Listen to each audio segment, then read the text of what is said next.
So Saturn is a planet that takes about 29 years to return to the same sign again. So it's a generational planet placement in your birth chart. So the famous Saturn return in astrology is a cycle that we all experience around the age of 29, which lasts for around 2 years. Saturn literally returns to the same position in our solar system as it was when you were born. Saturn in Aquarius was shared by a group of people, including myself, born between 1991 to 1993. We will be experiencing it enter back into Aquarius March 21st of this year, and then it will retrograde back into Capricorn, then officially begin its transit in Aquarius in December of this year. I will be 27 then. So because the cycle actually happens in our lives every 29 years, there's another group of people around their late 50s that will also be experiencing what is called their second Saturn return in Aquarius.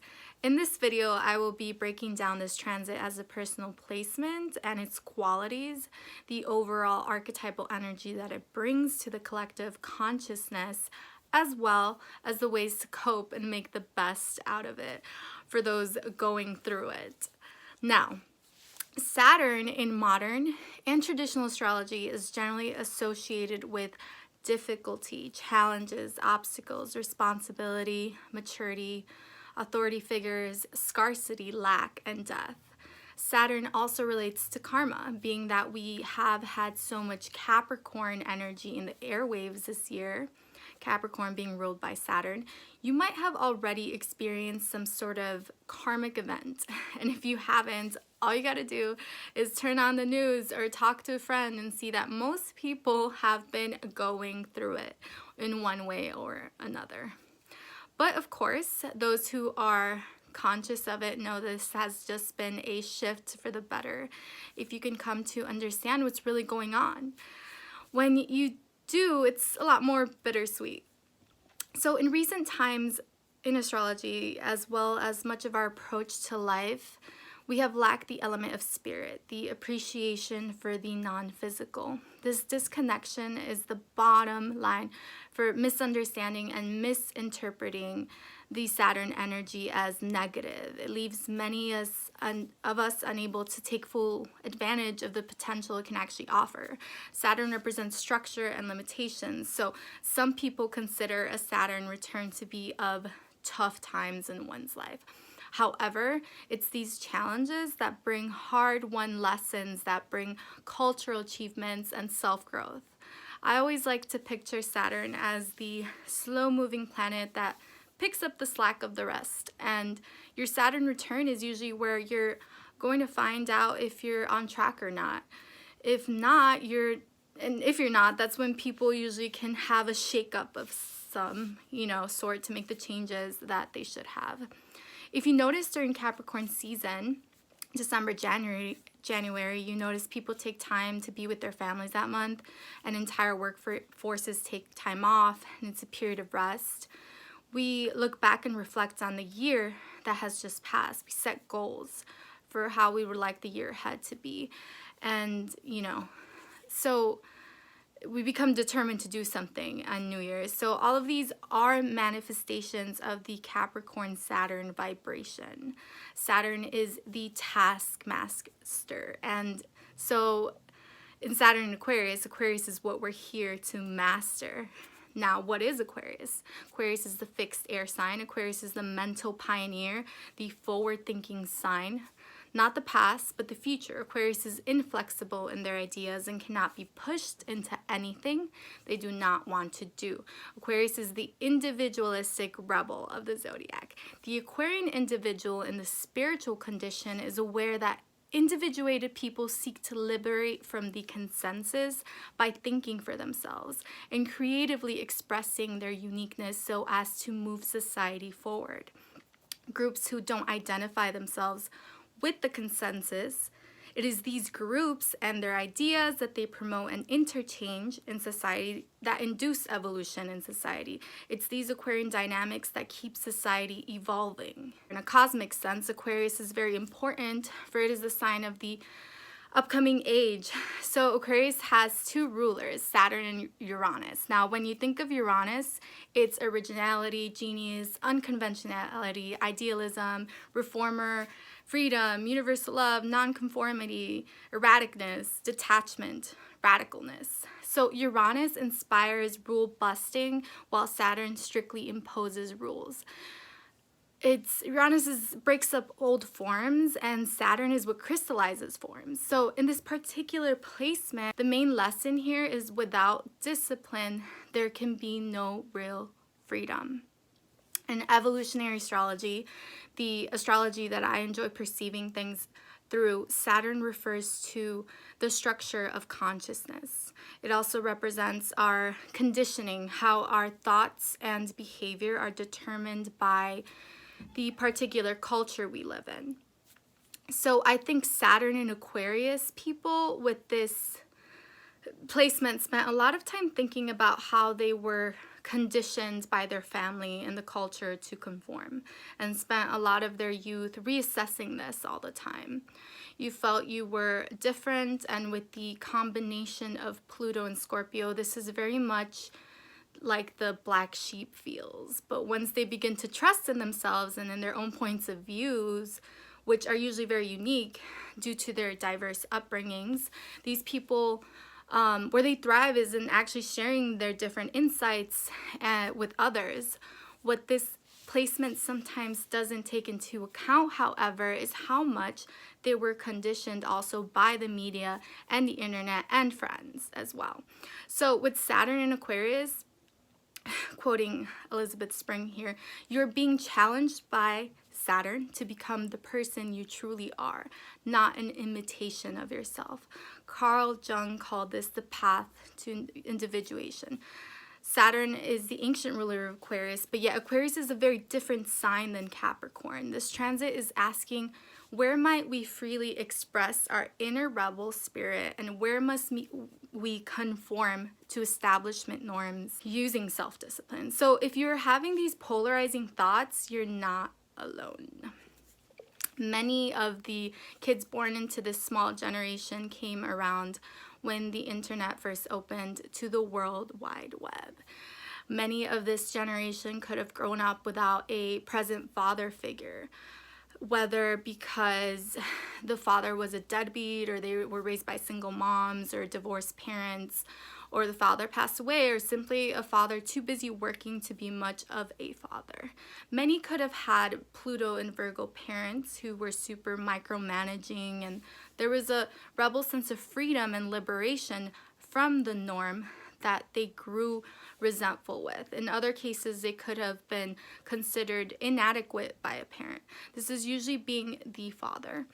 With this placement, if you don't heal and forgive your parents, there can be a rebellious, adolescent quality that haunts your adult life. It is important, first and foremost, to make peace with that. Neptune being in Capricorn from 1984 to 1999, and Neptune in Pisces from 2011 to 2025. Now, this generation used escape mechanisms from all that trauma, and they use the internet, and the internet fathered us. It was a realm that we found comfort in, whether it was with strangers online, or family and our friendships, or through social media, or nerdy interests that created groups, that we were part of. The internet opened the portal, and so we were exposed to a lot of things at once, very young, and this made Saturn and Aquarius very tech savvy as well. And in this connection with Pluto and Scorpio generation, we came to either become desensitized to a lot of reality, but on another hand, we could see things more objectively than others, and with open humanitarian hearts. With Aquarius objective observation, that would be the context through which conscious life is understood. The conscious life is lived through pure observation of whatever you see or experience. But we're not fucking robots, and one can't never be completely detached from, the stream of life. There are no facts, only interpretations. People with this placement have an ability to understand the human condition, but you have to be careful not to lack empathy. with the Leo polarity, Leo being the opposite sign of Aquarius, it's then like many of us used self-expression as our stage or small platforms to our stories, to share ideas, but the internet also made us take in and get educated by a lot of bullshit. Even, you know, when you become so open-minded, you lose your sense of self. You forget about how important the people closest to you are.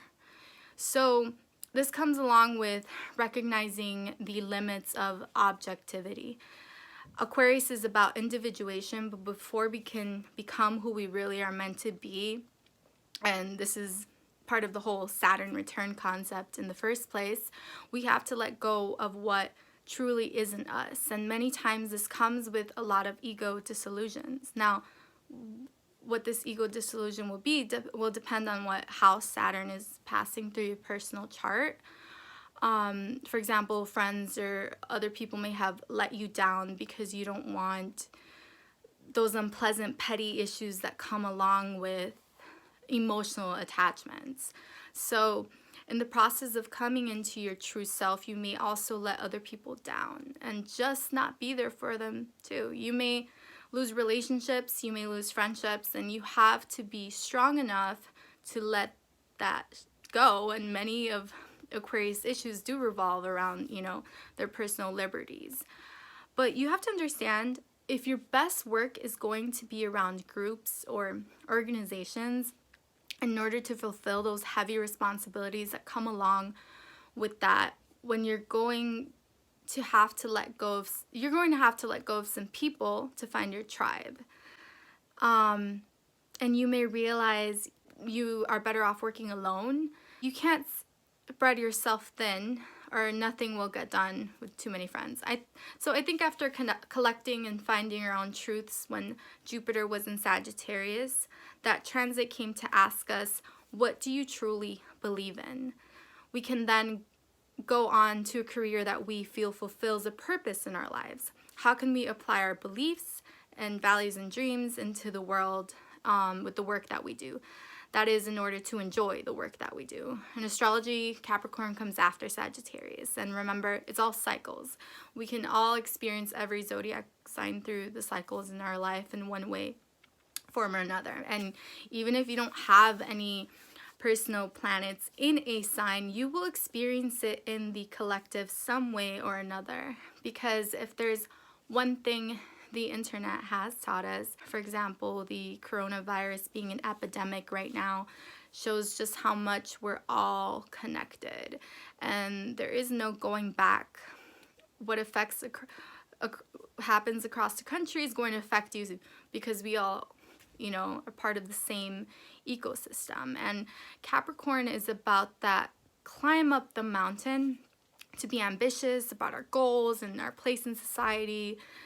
So then Aquarius comes after Capricorn. So after we've built a foundation and security and we've seen what success can bring, thinking and believing ambition and self-interest and greed is where it's at. We then realize we've only been thinking about ourselves in the process. And we reach this peak with Aquarius where it becomes transpersonal, and we think, what am I doing to help my community, my friends? Your dreams aren't anymore about, let's get that money. It's about, where am I putting this money? It's no longer, it's just business. It's nothing personal. It's just politics. It's nothing personal. Aquarius is about challenging the status quo. It is personal. But Saturn isn't about air signs being all talk. Saturn is going to challenge us to put those ideals into action. We're here to build a whole new world. And with Uranus in Taurus being a transit too, and it's teaching us about what we truly value, coming to wrestle with the awareness that the net result of decades of industrial exploitation of land and sea. Taurus comes with learning that persons cannot heal themselves until they heal the planet. And so all that can put limitations or pause on some of the material aspects of our lives, or our intimate possessions, which could be people as well. Aquarius is about detachment, because Emotional baggage will wear you down on your mission. The test for Saturn in Aquarius is the test of responsibility. Aquarius, being a fixed sign that can concentrate and meditate on these issues, makes people born with this as a critical incarnation to become the instrument of the higher forces of light. Saturn in this position acts as a bridge between the higher self and the lower self. So we must accept the responsibility of regeneration. Aquarius is future oriented, and Saturn, again, doesn't have to be seen as just restricting. It's the father archetype watching over you, protecting you from your immature self, and it's the seeing the bigger picture and saving your ass for something better. I see this Saturn in Aquarius transit as a slingshot into where we're supposed to be, a portal of opportunity. Saturn return will support you in finding your life's work.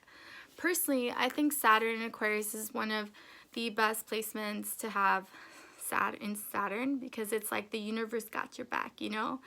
There's only one planet whose power is completely out of our hands. This is Uranus. Uranus is the planet of destiny, operating suddenly, unpredictably, and through other people. We have no control over other people's actions. The one decision that does lie in our hands is how we react to it. If you react to what happens to you badly, when afflicted, people with this position can be vindictive, opinionated, cold, and unloving. But if you understand that the things that occur happen for you, not to you, and you trust in Saturn and surrender and shape up for the long haul, steady, slow gains, if you start believing in the interests of your long-term goals, Saturn will be your friend. If you look at it as an opportunity of exploration and growth and really try to embrace it, it won't disappoint, and it will make for a much easier and more positive transition.